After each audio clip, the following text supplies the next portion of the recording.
Create email lead magnets that convert like crazy. So if you don't know yet, email is a very powerful marketing medium. It's one of the things that people still check on a day-to-day basis and a regular basis, where as Facebook and those other platforms, people do go on them, but a lot of the content gets filtered. Whereas, hey, take a look at MySpace. Once that was gone, you can't market through that anymore. People move to another form, but they're still using email. So if you don't already understand that, email is one of those things that you really need to start collecting, is collecting email addresses from your prospects to be able to build some leads. When you have those leads, you can then go ahead and build the relationship, nurture that relationship, build that connection, so that way you can go ahead and sell them a product or service later on down the road.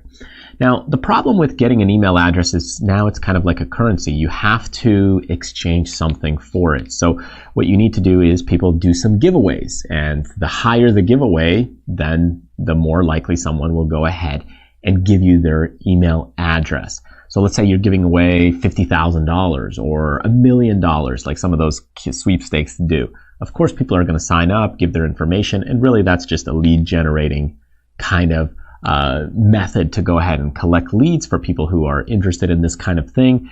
You fill out a question, a survey, and now they got a whole bunch of leads. Now, yes, they did go ahead and pay for the sweepstakes or the giveaway, but eventually they got a bunch of leads. So how do you do the same kind of concept where you attract a lot of people and get their email address, but you attract the right people, but also without putting too much work?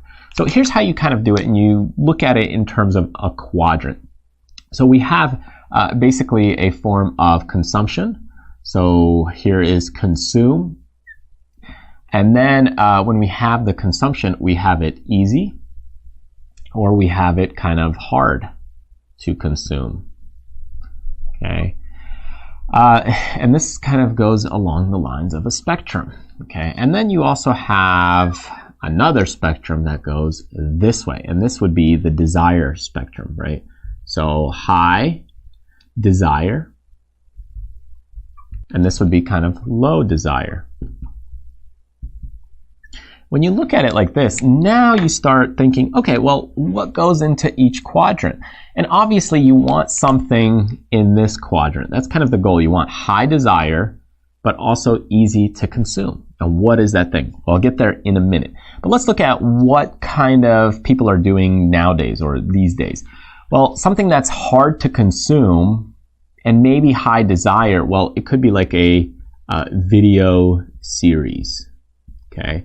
High desire, hard to consume.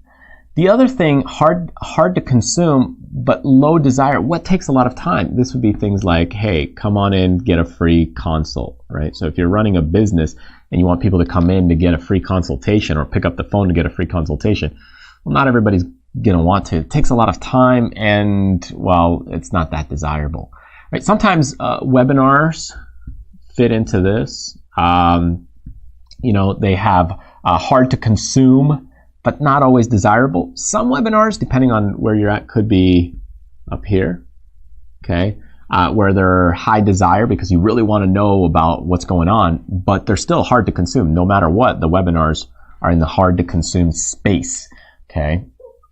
Now, over here, you have an easy consumption, so easy to consume, but low desire. This could be maybe something like an ebook, okay?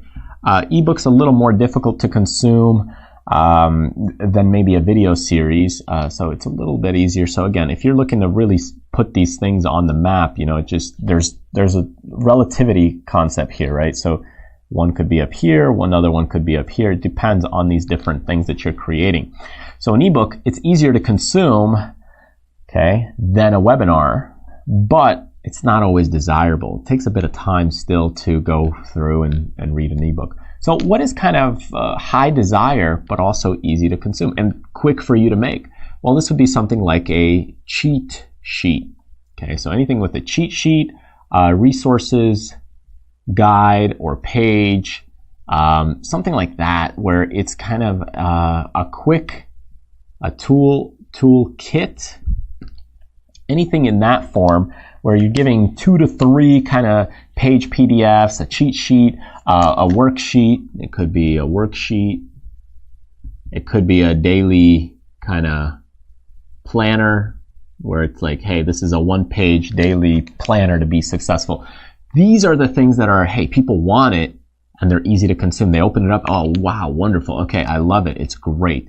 Whereas if you go along the lines of anything else, hey, okay, I got something that's high desirable, but it's difficult to consume. Let's say, hey, a 45-hour webinar, where you're basically doing a seminar online.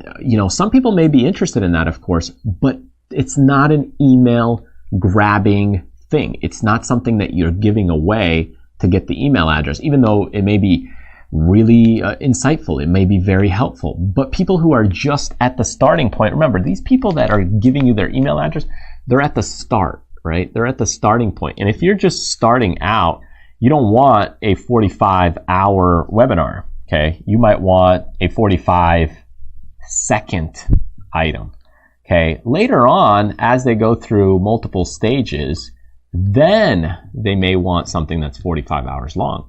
And I have courses, in fact, in my investment education series there, where courses are 20 plus hours long. And, people are interested in that because they've put the time and energy to building that relationship with me to know, hey, this is what I want, and I want a deeper learning.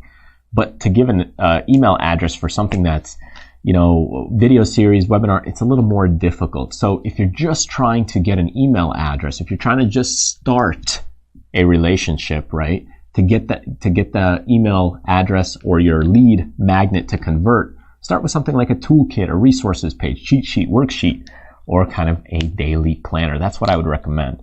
And if you don't have a newsletter company yet, then take a look at my resources page where I talk about Aweber, ConvertKit, Mailer, Lite, MailChimp, and many other email marketing companies and which one you should use, because they're all a little different and they all have some advantages and disadvantages. So be sure to take a look at that on BackstageIncome.com along with some of the other videos that I have available on this channel. All right, so thank you so much for joining me in this week's episode. Be sure to get on my cool business club list by going to this link right over here, entering your name and email address when you get there, and that way you get notified as I release new trainings, books, promotions, any kind of